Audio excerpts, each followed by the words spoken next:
Well, welcome in today. Thank you so much for being here. I want to welcome you to this discussion on shame today. My name is Tricia Steege. I am the founder of Transformation Strategies, and we are an executive coaching and consulting firm based in Philadelphia. But we have a specialty area focused on helping people and organizations explore how their lived experiences to date, whether it's personal or as an organization as a whole, impact their ability to be as effective as they want to be. And the purpose of our webinar series and why we're doing this is we know that today's workplaces are really demanding healthy levels of psychological safety and trust and well-being. And any business that wants to be a viable competitor in the marketplace today must really grow the emotional intelligence and capacity of its leaders. And I don't think that emotional intelligence can really be fully expressed and explored without really addressing the impacts and resulting behaviors that trauma is having in our personal lives and in our workplace. So during this series, we'll be discussing some of the undiscussables, and attendees will be hearing from leading human resource experts, published authors, and trauma-informed therapists as we begin to discuss the important attributes of the emotionally intelligent organization. And I want to welcome in my guest today. I'm thrilled to have you here. I'm going to ask Stephanie and Katie to just kind of give a little bit of introduction about yourself and why this topic means something to you. So, Katie? Hi, everyone. I'm Katie Kurtz. I use she, her pronouns. I am really honored to be in this conversation with both of you today. I always think conversation around such nuanced and human topics are so needed. So I'm a licensed social worker and certified coach. I am also a subject matter expert specializing in integrative trauma-informed care. And over the last 15 years, I have been in practice of really honing in and looking at honoring the origins of trauma-informed care and also ushering it into a future that's inclusive and integrative for all professions. I am the author of the Contain Card Deck, which is a reflective tool to hold space for yourself and others. I host a Trauma-Informed Future podcast. I am the regional co-chair of the state of Ohio's Trauma-Informed Collaborative, as well as a subject matter expert with the Integrate Network. And I'm very humbled and honored to have been received several awards and recognitions for my work in social work and in coaching, and very passionate about trauma-informed care. If you can't tell, if you can't learn from this, you'll learn that this is just something I full-heartedly and have a full body, a passion for this work, and and have benefited from it as a receiver, and also have seen the benefits of it by providing this kind of care. So I'm really, we can't talk about trauma without talking about shame. And so I'm excited to be in this conversation. I know many people wouldn't maybe associate excitement with talking about this kind of thing, but here we are. And hopefully, my big thing is just honoring nuance in our humanity and ways we can build and grow our capacity to bear witness to our humanity in these ways, and make small shifts for harm reduction and promotion of safety. Yes. Wow. Lots of great credentialing there. Thanks again so much for being here. Really appreciate it. And Stephanie, how about yourself?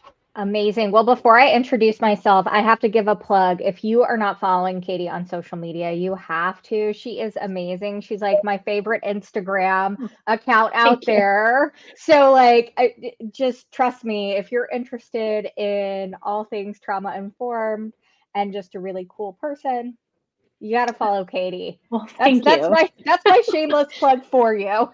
I'm grateful for that. I don't know how cool I am, but I do talk about trauma-informed care a lot. So yeah. I'm excited about it. So I'll start by jump into introducing myself.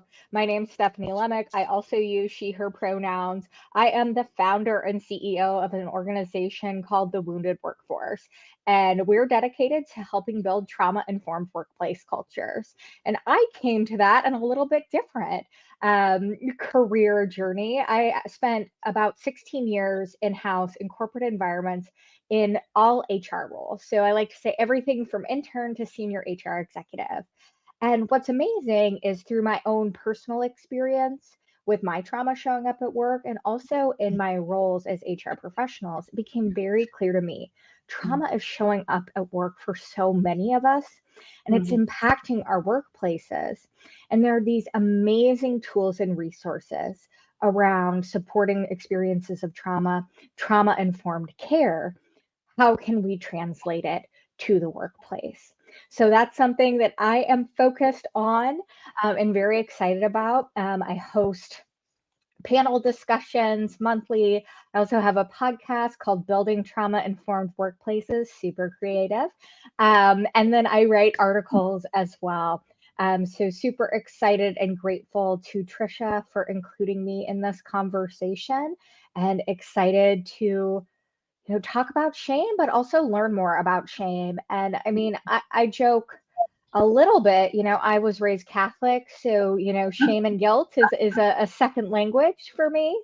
But there's truth to that. And I think there are experiences we all have, whether they're from our childhoods, the workplace, and shame shows up, and being able to talk about it and have these, somewhat uncomfortable conversations, I think takes power away from shame and gives it back to us. Yes. Yeah. And like you, Stephanie, I also came to realizing how some of my trauma background was playing out in my ability to really consult effectively, as well as have some personal relationships and things. So, and when in my work as a change consultant, also, I was realizing how that was really being exacerbated because change throws everybody off into crazy land.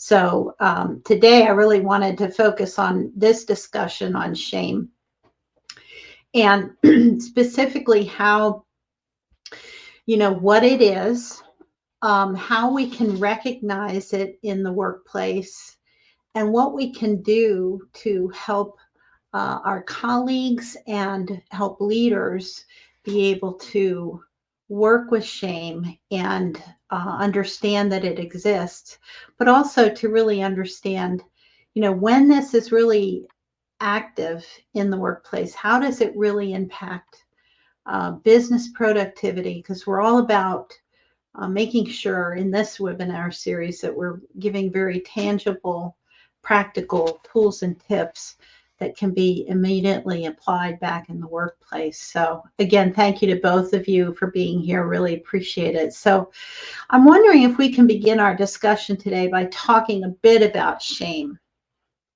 And that is, what is it that happens when we are in shame?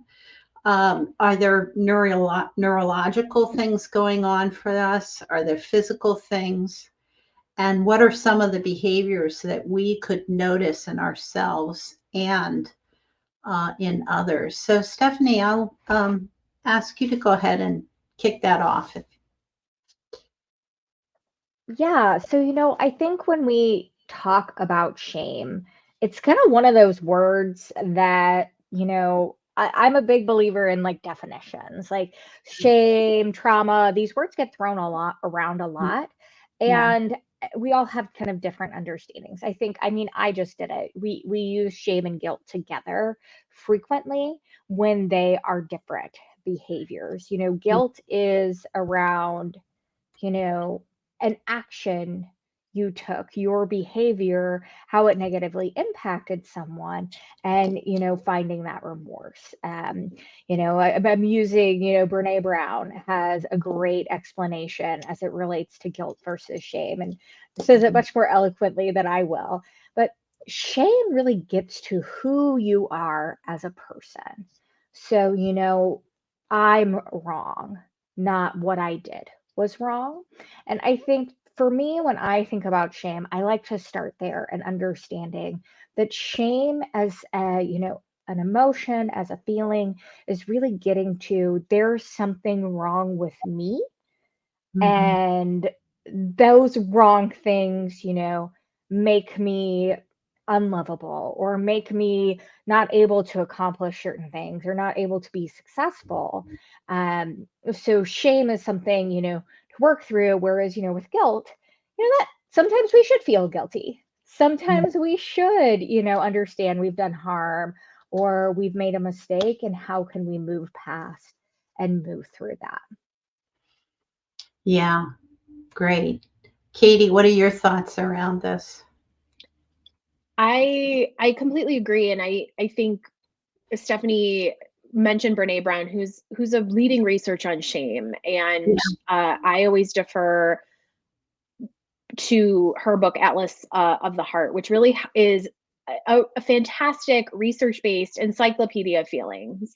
And it's a really important thing for us to build our emotional capacity as leaders of any kind. I think the term emotional intelligence and the practice of emotional intelligence has really grown over the years.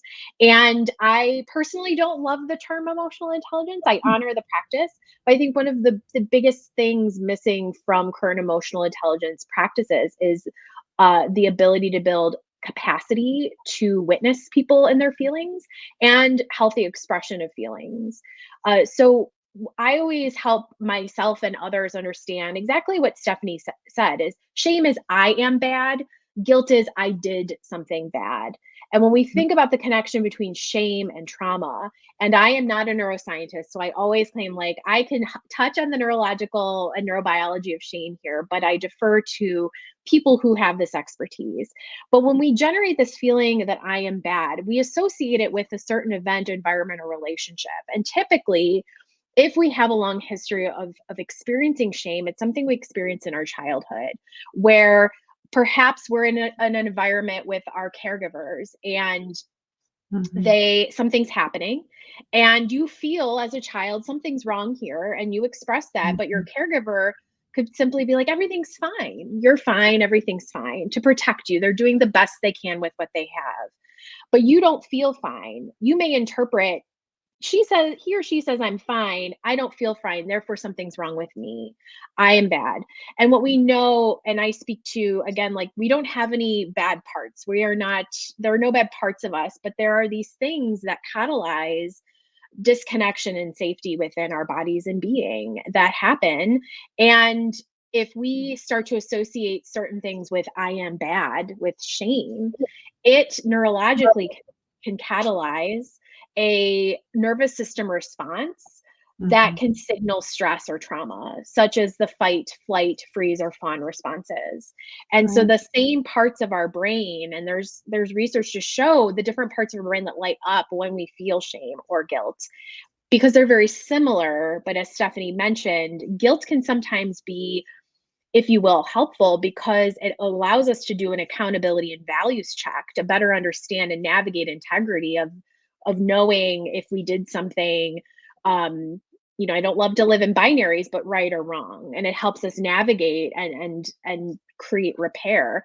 Whereas shame is a very internal I am bad, and not being able to distinguish the parts that feel bad. You're just labeling yourself. And so if we consistently have that catalyzation of feeling of shame and our nervous systems are responding, that's where we see those external responses occur from our nervous systems that are those fight, flight, freeze, and fawn, but they can also look like everyday behaviors, especially in the workplace.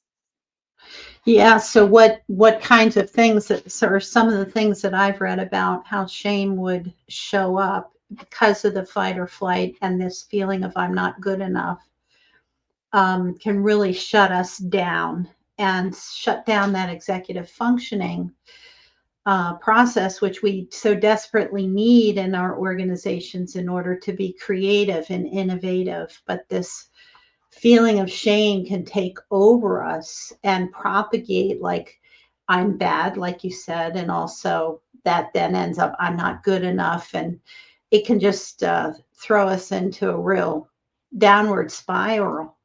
And what are some of the behaviors that people would start to see if I was a fly on a wall and saw, let's say I was the leader of a team, and maybe was observing kind of behaviors that are on my team.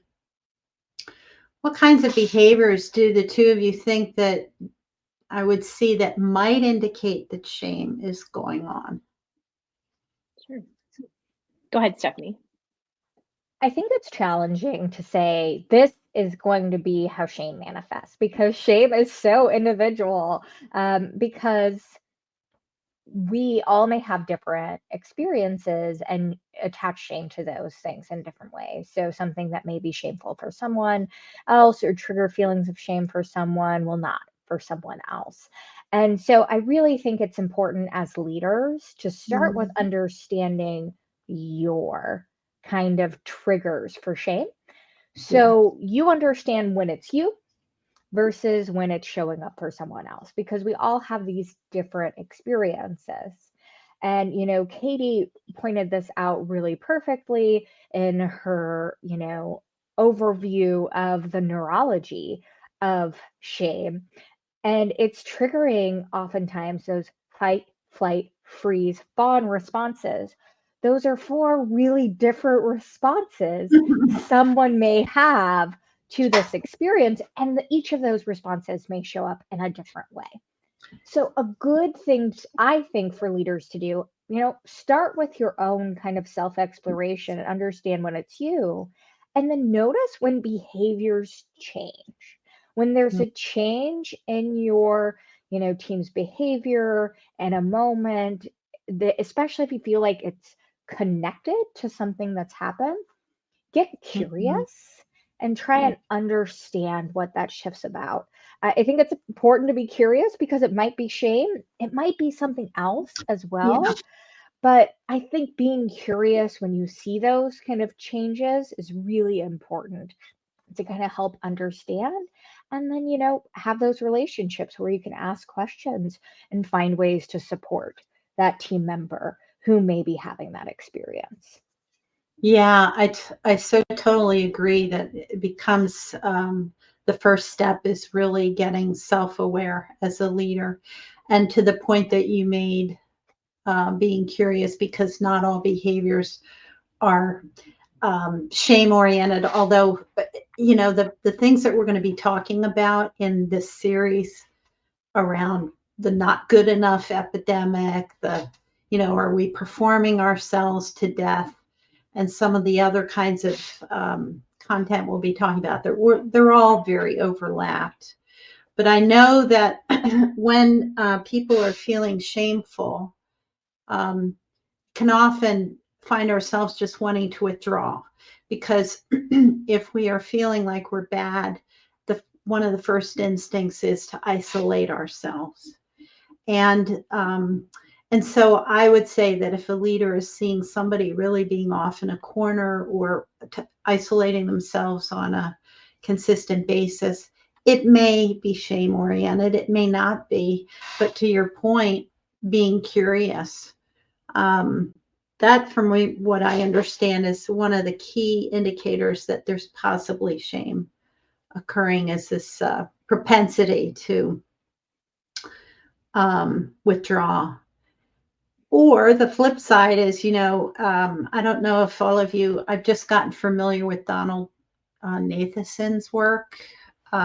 Katie, I don't know if you've ever heard of him, but he was a social worker. I can't remember where he was out of, but he actually has this model that has 4 different ways that we react to shame. And one is we end up attacking others because we go into a blame place.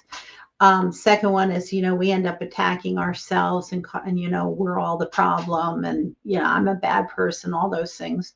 Third one is, we avoid others. And fourth is this idea of withdrawing. So I think those are some kinds of behaviors that, again, indicate something's going on. Curiosity is key, Stephanie, as you mentioned. Katie, what are your thoughts about that? So I agree with all of that. And I have a few thoughts. First and foremost, I always want to name that we often look at shame from an individual perspective because it's an individual felt sense. However, we also have to simultaneously name that we exist in systems that create and utilize and harness shame as a tool of suppression, oppression, and marginalization. So there's a lot of conversations right now, especially on LinkedIn, around imposter syndrome, and a lot of varying viewpoints about the term imposter syndrome. Some people believe in it, some people don't. But what's really important, and it comes up when we talk about shame, but what we really also need to recognize is that some people are going to feel shame as it pertains because they exist and live in intentionally or historically marginalized bodies where shame has been ingrained as a tactic to keep them marginalized, silent, or oppressed. And so I always like to name that and help us make sure that we're looking at both this very individual experience, but also the collective and systemic one we exist in, because we're human and we exist in social contexts. A few things though that I think is really important here, and I think it's always, I always love this because I see it, okay, we're seeing shame. How do we address it in the workplace? I always like to let's reverse engineer it a little bit. If we're worried about shame in our workplace, what we want to be looking at, and of course I'm here as the trauma-informed person, is when we look at a trauma-informed approach, we're not just looking at trauma, we're looking at all its associations: stress, toxic stress, shame, guilt, all the feelings we feel as human. And when we take a trauma-informed approach, by no means are we ever saying you need to get your shovel out and start digging to understand everybody's individual narrative and personal history. That's not what that is. And a lot of times people assume because of the title that that's what they're doing. Yeah. In essence, what we're doing is that we're building our capacity to understand this very human experience that every person on this planet has and its impact. And when we understand trauma, we can better understand shame because, like Stephanie mentioned, every single person has a different response to the events, environments, and relationships they exist in. Therefore, everyone is also going to have a very different response to shame. And when we're existing in bodies, our bodies here our brains are brilliant and they're here to keep us safe. And that response of shame is a survival response in most cases to protect us. So when we're existing in environments, relationship, or events are occurring, and something occurs, our body is saying, we're not safe here, we need to protect. And that's where that fight, flight, freeze, or fawn response may occur. And what's important to notice is we are able to categorize very common behaviors or external responses for those individual categories. But how I respond in fawn or freeze is going to be very different than you do because we're different bodies, we're different people, we have different lived experiences, identities, etc. So we can understand generally what these responses may manifest into. But the important thing for people to understand, especially in the workplace, it's not about figuring out the specific responses and what to do. How are you creating a workplace that doesn't allow for shame to thrive? Because if you can remove all of these other extraneous factors, the way you speak, build relationships, communicate, listen, your own self-awareness, critical thinking, all of these things in which core trauma-informed care principles and skills lie in, you're removing the likelihood for shame to exist. Shame will exist in us if we have those lived experiences where that's generated, but we can reduce the likelihood of that further harm to occur and increase the likelihood of felt sense of safety to occur in those relationships, and then be more equipped with the capacity to understand maybe that person is isolated or shut down because it could be shame, it could be something else. I'm going to engage with this person. I'm going to be mindful of my communication, mindful of the pace I'm speaking with them, offering choice and consent to honor this human in front of me, whether it's shame or not. So it's kind of looking at it rather than these really individual things, but creating an overarching comprehensive approach, which trauma-informed care does.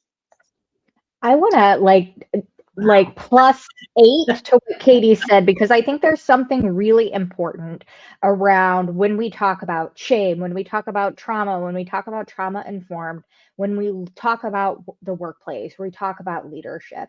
So often in the workplace, so often as leaders, we want to be able to say, this is this, and we do this to respond. And it's so incredibly unhelpful to do that as part of this work. If your instinct is to use trauma-informed care, trauma-informed workplaces, understanding of shame or emotional intelligence to point at someone and say, you're having shame and you're having a fawn response right now, we need to do X, Y, and Z. I get why you want to do it, but it's really unhelpful and it's actually going to do more harm than good.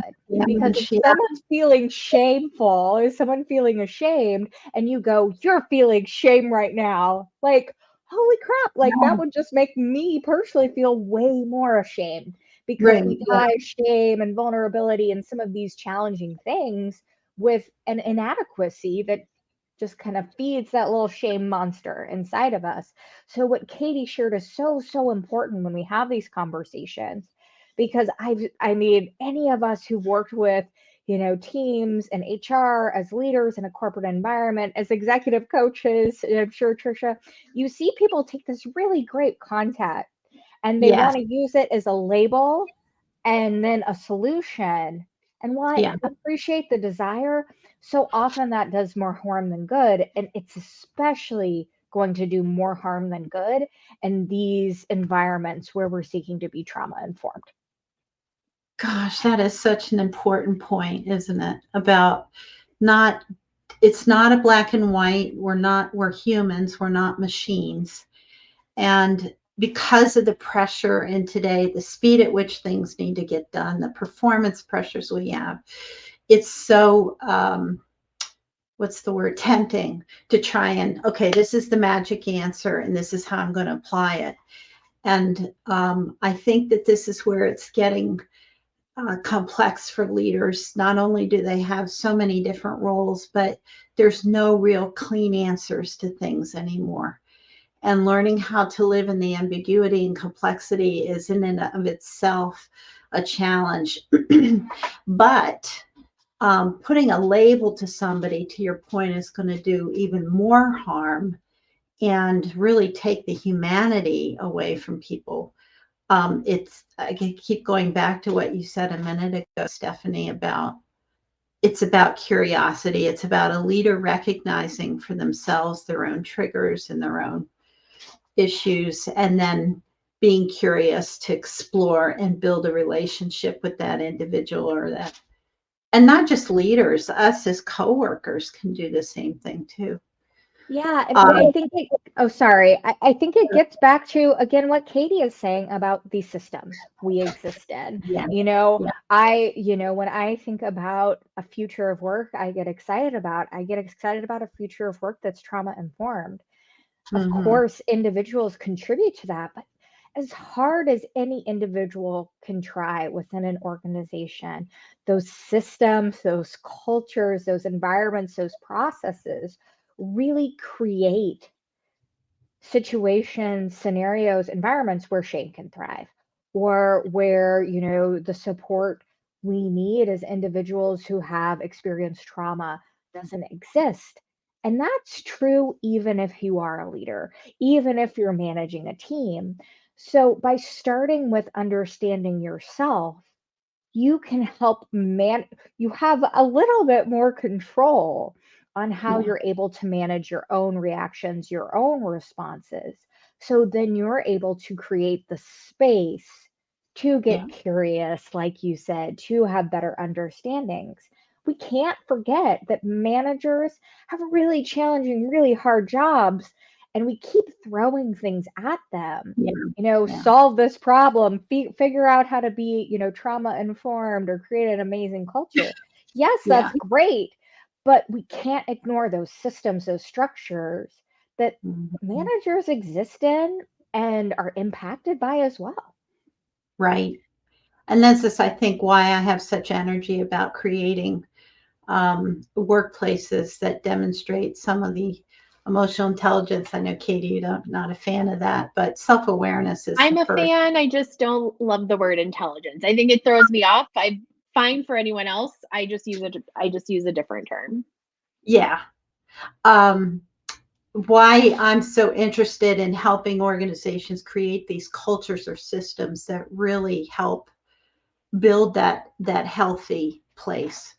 However, how it's so dependent upon the individuals within the organization, because the culture is the culmination of all the individuals. So that's why it has to be a two-pronged approach where we're working with leaders to help them really, create their own self-awareness. And then the system piece.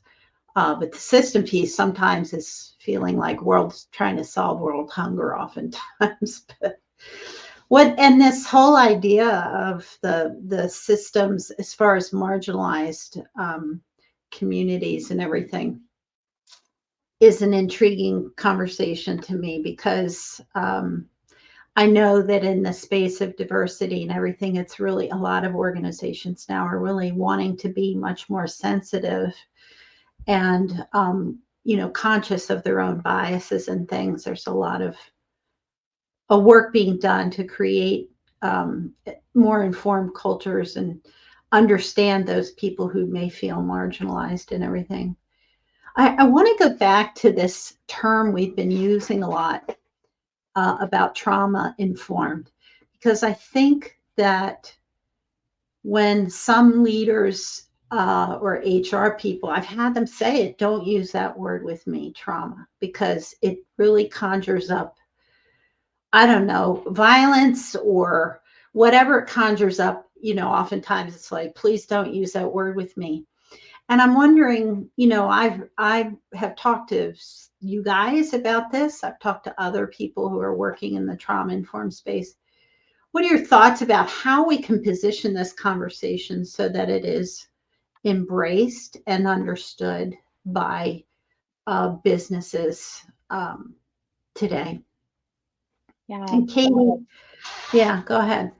I feel like I should put this on a flag and wave it. I don't know. I talk about this every day. So I understand why when we utilize the term trauma, we start to grip. We get a visceral feeling. And the reason why that happens is virtually every single person on this planet has a lived experience of trauma. The pandemic is an excellent example. Whatever your personal beliefs are on pandemics, it's a historical trauma. It's something happened on our timeline that has reverberating and direct impact on every person on this planet.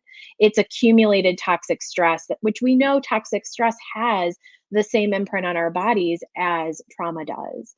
And when we use terms, whether it's, addiction, recovery, mental health, when we utilize these very, very common human experiences, they conjure images in our head thanks to media and stigma and all sorts of things. So when we use the term trauma, we typically see a response that's a bad word. We don't want to use that. It's too negative. It's too dark. And my response is I honor that those feelings you're having, and I will not discontinue using that term. When we do not use and name what things are, we aren't creating shared language and meaning making.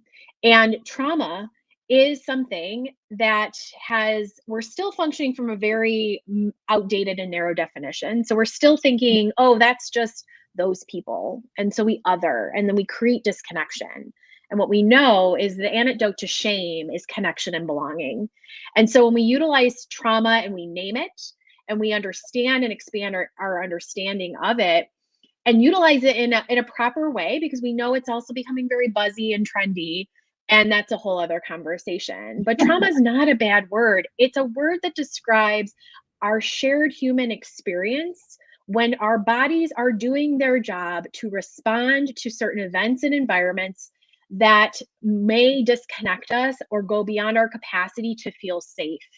And so why would we associate our bodies doing their job as something bad? Although we do that all the time because we're human, right? Trauma-informed care, although it may sound very clinical or very like only for the social workers, is actually a very long-standing, strengths-based approach that utilizes your understanding of trauma and stress as a part of our human experience, and then develops a set of skills which are very common skills like communication skills, relationship building, critical thinking, problem solving, self-awareness, emotional intelligence, to utilize these skills to inform how we show up and relate to other people, including us. This approach is bi-directional. So that piece that Stephanie shared, I love. Like I always say, curiosity over judgment. How are we also providing this care to ourselves? Because we too, as leaders, as managers, have lived experiences of trauma and stress. And it doesn't go away when we get the promotion or we get the C-suite position. We live with our intersection of identities, which include trauma and stress. So I say, let's not negate or get rid of trauma and trauma-informed care. Let's reclaim it and usher it into a future where it becomes not the exception, but the expectation. Amen. I can. Yeah. I don't know if the amen's appropriate, but we'll use it. But like I said, didn't I tell you want to follow Katie on social media? Yes, right. I think I know. I have such an interesting like visceral reaction to this conversation, Trisha, and because I've shared kind of my story about I wanted to read a book about trauma-informed workplaces.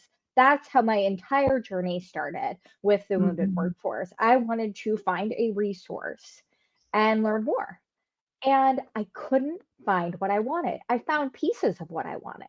But part of the problem is we weren't using the right language. And I started to look at this and do this work. And my work is not groundbreaking. I didn't do any of the hard work, the research. I didn't create trauma-informed care. I'm simply trying to find a way to translate it to the workplace. And so for me, I think it's twofold. We have to call things what they are. And like Katie said, we have to find that shared language, that shared understanding, and it's so important. I think it gets even more important when we look at the makeup of our workforce right now. We have more generations at work than we've ever had before. And a lot of people are going to go, oh shit, this is the worst. Like we have to navigate all of these differences. It's actually an amazing opportunity to navigate all of these generational differences. But when you talk to one generation and another and their understanding of trauma, it's going to be really different because we're learning more and more about trauma every day. You have, someone who thinks of trauma and they think only of a veteran returning from war. And then you have Gen Z talking about trauma dumping and trauma bonding on TikTok. And so creating that shared understanding and awareness around what trauma is and its prevalence is really at the core of a trauma-informed culture. And then from there, you can really build on all of this amazing work that Katie is referencing around trauma-informed care and how you pull that into the workplace.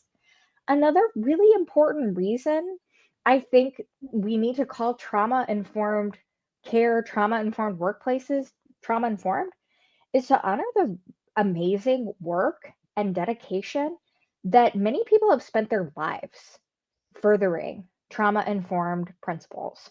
And to me, taking that and calling it something different because it would be easier for me to sell or market feels disingenuous.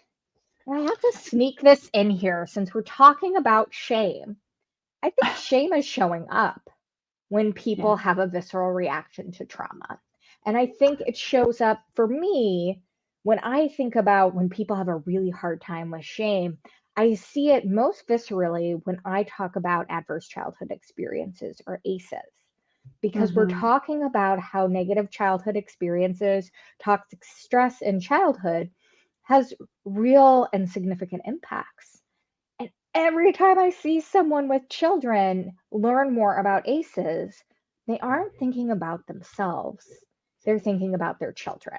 And then immediately I watch people jump into this shameful, I've failed, I'm bad because I haven't protected, this child from their experience. When what we have to do is shift our understanding around, trauma is a human experience. How can we create space for people to feel supported and not make it about feeling like we're bad or we're shameful or other types of emotions? Yeah. So both of your points are so good, and there's so much richness in everything that you guys are saying. I feel like this subject is just we could talk about it for hours. um, One of the things, though, that I was listening to you, so organizations have their own stories, and like people, they have their own lived experiences. And when I think about the trauma-informed workplace, um, it's about really acknowledging the history and taking the best of what has happened and moving it forward and leveraging that, as well as, dealing with and reconciling to the things that have been somewhat painful. I had a client that I was working with that had gone through significant issues, a very successful company, and then it came on some really bad times and almost went bankrupt. And they have since recovered, but it was interesting when working with the leaders and working with how they did things, how decisions were made, processes they had put in place. Many of the reasons that they made the decisions were still being held by something that happened to them, a traumatic event that had happened to them, many years earlier. And because there was some longevity in the company of people, they were still holding on to that. And there was a lot of fear and shame embraced in the organization. So that's why I think it's so important to really, acknowledge what has happened before and deal with that, because it does flavor everything that an organization can do. Getting back to shame a little bit, I want to talk about so social media. Stephanie, I saw you ask this question on one of your webinars, and it really seems so pertinent. You know, I guess like anything else, anything else that has a good flavor, it can be overused and used badly. And social media, great way to connect with people, but I think it's really causing some, when it's not used properly, it's really causing some damage in our society and almost propagating shame and things. Do you guys, how do you guys feel about that? I mean, I agree. I mean, just like anything, just like any tool, especially, a revolutionary tool, something new and unique, there are these huge, high peak positives, and there are these incredible negatives. It can be Mhm. really hard for us to navigate. And I think when I think about shame, I'll just kind of use my own personal experience with social media. I was in college when I had just started college when Facebook first came out. Not to totally date myself, but I grew up as a young adult with social media, but certainly that's much different than, young children now having access to social media. And I think about it when we kind of watch the perfection that sometimes gets played out. That's false perfection. Um, Yeah. I think that that's a challenge of social media, that has a lot to do with shame. I also think there's this really, um, the fear of really being attacked is Mm. something that I think is also really tied into shame in social media. Probably something beyond just shame is people kind of can hide behind their computers, their keyboards, and attack, and in very harmful, very, just terrible ways. And I Mm. think those can really kind of pick up and trigger those feelings of shame or worthlessness that can be so incredibly challenging. And, I wish I had all the answers. I of course don't. Mhm. Trisha, you mentioned, another panel where we talked a bit about social media. My panelists shared, find what works for you with social Mhm. media. If there's someone who, like, every time you see them pop up, it makes you feel bad about yourself, maybe interrogate the why behind that. Or maybe if you don't have space to do that right now, that's also okay. Mute them. That's all right. I've muted lots of people on social Yeah. media. Um, or if you need to take a break, I think Yeah. that's helpful. That's important too. And I think a lot of times when folks are really tied into, what's happening in the world, what's happening, in ways that are really challenging, there can also be this feeling of wanting or needing to do something. And I think that also plays out in social media, and we could probably have a whole separate conversation about performative actions in social media. But I think just remember to understand your own needs, your own boundaries, and make sure you're taken care of first, because even in your desire to help, if you're not taking care of yourself first, you can't, the very common saying, you can't pour from an empty cup. That comes to all of those challenges as well. And I think sometimes that need to help everyone do everything is very much tied into those feelings of shame. If I don't do all of these things, I'm not worthy. Try and, separate that and understand, how can you be the best version of yourself so you can give that best version of yourself to those who, want and need your support. Yeah.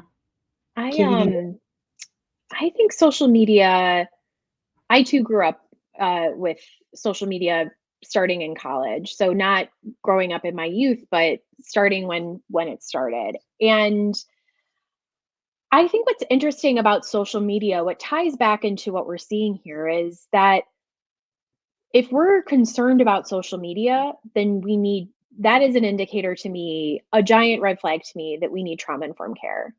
Because we are in the first time in our lifetime watching collective destruction, trauma, war, and violence happening. If I open my phone, I will witness very extreme forms of violence and dehumanization, oftentimes without my consent, but sometimes because of who I follow or the news an app I have, that is coming into my world. That is immediately, anytime we see something like that, imprints our bodies, our being. And if we're continuously ingesting information, we will develop what we call vicarious trauma, where it begins, we may not have experienced ourselves, but we begin to feel the indirect impact of other people's lived experiences.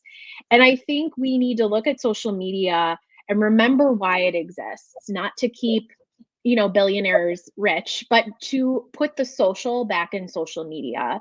If we want to combat, and I apologize, I take that word back. I don't want to use the word combat, because that connotates a militarism kind of feel. But if we really want to create antidotes to shame, we need to bring the social part back into social media and find spaces where we can create meaningful connection and find inclusion and belonging. Because when we have those things, we're less likely to feel shame. If we have spaces where we can access a felt sense of safety to share our stories, that helps us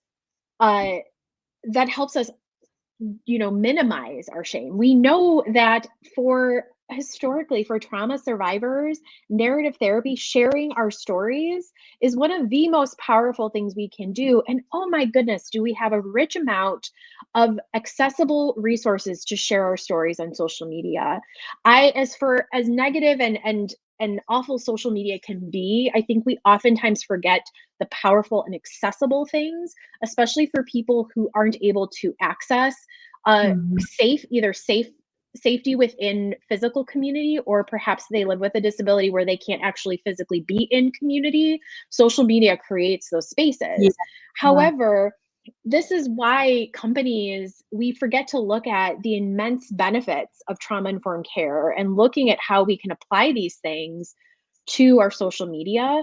And we have to remember that social media is always going to have this nuance of the good, the bad, etc. That doesn't mean we can't take accountability. However, we can't forget we just lived and are still living in the reverberating impact of a global historical trauma. What did we all do in 2020? I lived on my phone. I felt like it was my front porch. I'm like, what's everyone doing? Like, what's going on? Oh no, look at all these accounts. We're at home and then we're living on our screens, and we're having, our nervous systems are responding. And what what do I do when I'm starting to feel dissociative and a stress response come up? I'm scrolling on TikTok looking for people frosting cookies and cakes because for some reason I'm thinking that's going to help my nervous system. And really, I'm just perpetuating my cortisol levels to rise. So we also have to look at the nervous system of our culture is very much in survival response. And so when we can insert trauma-informed care wherever we can, and I always joke my superpower is I think I can make anything trauma-informed. Like, let me try. I've worked with everyone. I've seen it happen, but let's not forget the impact of positive engagement and outcomes and return on investment. And when people feel safe, what is possible? If people Yes. were to feel safe in social media spaces and online spaces and physical workplaces, the possibilities are endless. And that's not to be, Pollyanna or woo woo. It's just, it's the fact. Like when we feel safe, we have more trust, we have more ability to have deeper connection, relationships, engagement, experiences, etc. Yeah. Wonderful. Wonderful. Well, as we begin to wrap up this conversation, I think I'd like to shift back to what are some practical ideas. I think you both have shared some practical things throughout the conversation that we've had, but for individuals, what would be one key thing that you think would be something that they could do to help manage their levels of shame, manage their feelings of shame? And then we'll come back and talk about what are some things, one or two things that leaders could do. So Katie, let me start with you. What would you recommend is like one thing that somebody could do if they're really, experiencing a lot of shame or feelings of shame? What could they do to help themselves? I would very much encourage people to seek out a space with other people that you can access some trust or build trust in, where you can safely share your story, your experiences, and speak and name your shame out loud. This is the power of mutual aid and peer support. This is why, we have 12-step groups and all of these types of support groups. It works again. The research from Brene Brown, take her or leave her, I know there's lots of feelings, shows again the opposite of shame is connection and belonging. So when we have spaces where we can access that, and I encourage people, explore again what works for you. That may be an online space, it may be an online app, it could be an in-person group, it could be one other person, but finding someone that you can foster a safe, healthy, nurturing connection to, we know that is the number one thing that can prevent, mitigate, and heal trauma and stress is a safe, healthy, nurturing connection or support. So finding that, and then also maybe being that for somebody else. Yes. Yeah, having empathy, and I think getting in touch, like being in touch with your friends who see you in a very different way and can really feed back to you who they see you as versus what your own head is telling you. So Not people who are going to fix, judge, or solve. We don't need, if you need feedback, express that. But if you just need to be heard and seen and witnessed and held, you need to find those people who have the capacity to do that for you. Yeah. Excellent. Stephanie, thought there? Absolutely agree with what Katie has to say. And I agree. Make sure you're sharing your story, sharing your thoughts with someone who has capacity and there's, safety there and agreement around what space you need.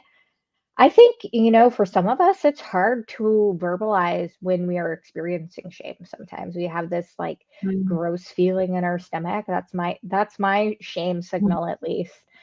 And I think, you know, if you're starting to explore and understand more, maybe have a conversation with yourself, get curious with yourself about those feelings and about those connections and, dig in a little bit. And I mean, if you can, I think it's amazing and powerful to explore those feelings with a therapist. I think that can be very powerful. But my advice would start by getting curious with yourself and kind of explore those feelings when they come up for you, to kind of go back to what we spoke to earlier, that self awareness and that self acceptance is going to be really powerful as we look to build better systems, better spaces, better leaders. We're so hard on ourselves, and we even forget we're just humans. We all make mistakes. Right. Stephanie, let me go back to you. You had talked about, let's shift a little bit into helping leaders at this point, how they can help people that, help with shame kinds of behaviors and things. I think the first one I kept hearing loud and clear from you is about this idea about getting curious with yourself as a leader. And that kind of just duplicates what you just said about the individual. Yeah. Would there be anything else that you would suggest for leaders? Yeah, I mean, it's a very sexy term right now, but for a good reason, because it's really powerful. And Katie hit on it a little bit. It's all about psychological safety. And I think what's fabulous is there's a lot of resources now from a variety of places around how to help build psychological safety on your teams or create spaces of psychological safety. I think that's a great place to start. I think it's hugely important to help mitigate shame, to help build a trauma-informed, culture on your team. It can be as simple as, making sure you're moving away from blaming others, blaming yourself, blaming anyone on the team.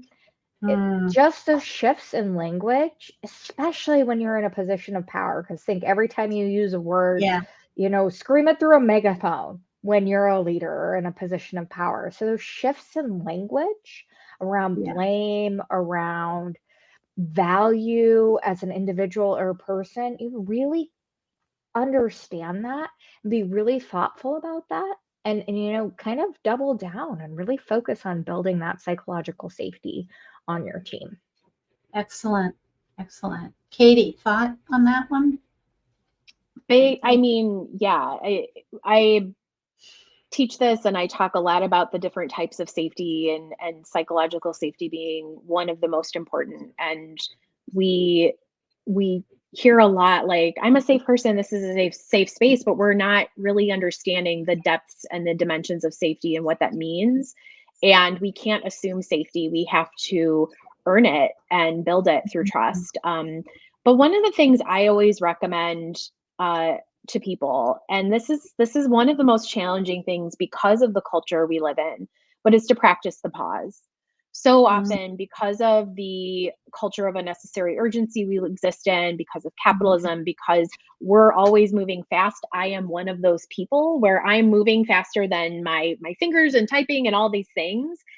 When something happens, when we're engaging with humans, and we may not even recognize or have the capacity to identify, I'm feeling shame signal, because our issues are in our tissue. So we're likely feeling it in our body first.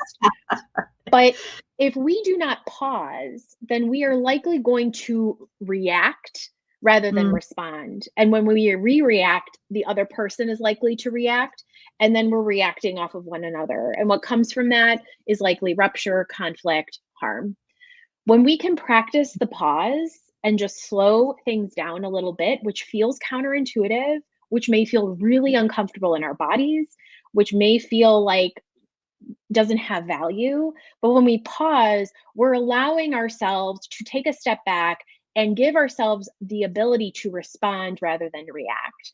That may be, and I have seen and consulted and advised in corporate and company cultures, actually saying, I think we need to pause here. I need to take a minute to pause. Say it out loud, invite other people in, because we likely need to pause. How much time, effort, and hurt could be avoided? And even, from an HR Stephanie perspective, I'm sure a lot of things could be avoided if we were to pause first and allow ourselves some regulation, some nervous system care and regulation before, so that we can adequately respond. I know from personal experience, like I have noticed and cringe thinking about, and even gets my shame signal up a little bit when I think about the times where I reacted, where I could have paused and responded. And then I think about times where I did pause, I've had to force myself to pause and come back to respond. And the difference between those two things are remarkable. And it saved me and the other people a lot of time, energy, and harm reduction. So practicing the pause is one of my most favorite tools for anything, but especially to avoid further shame and blame and all of that kind of environment and things that can kind of where that manifests. Yeah, boy, I need to learn to do that too. So it's so hard. We're just not taught how So to do that. hard. It would be, this will be the one thing that I would say school teachers should start, yeah, and families with young kids, start teaching your kids how to just take that pause, start early.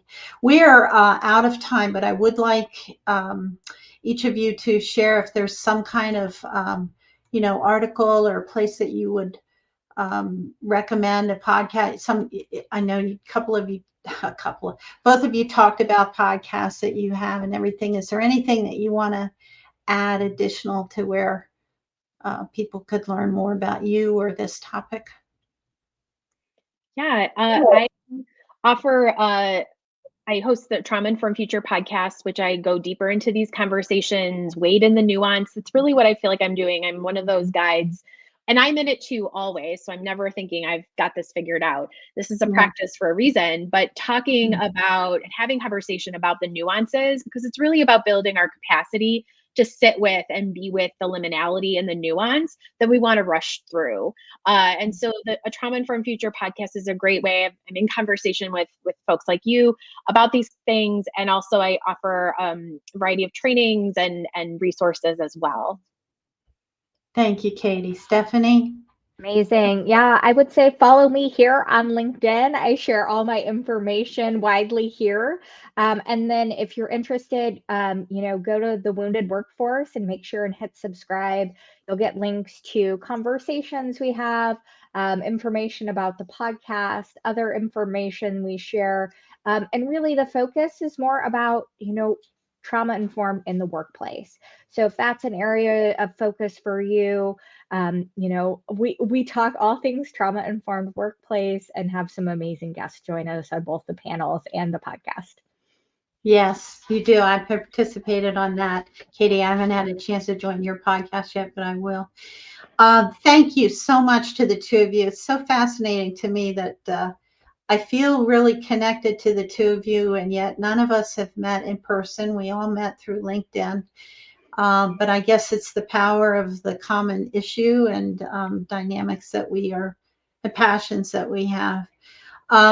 Thank you so much again for joining today. And for those of you that are joining this webinar, thank you so much for joining. Hope that you are able to take away some tips and tricks and things to use for yourself, as well as to help and support those people that you work with and leaders.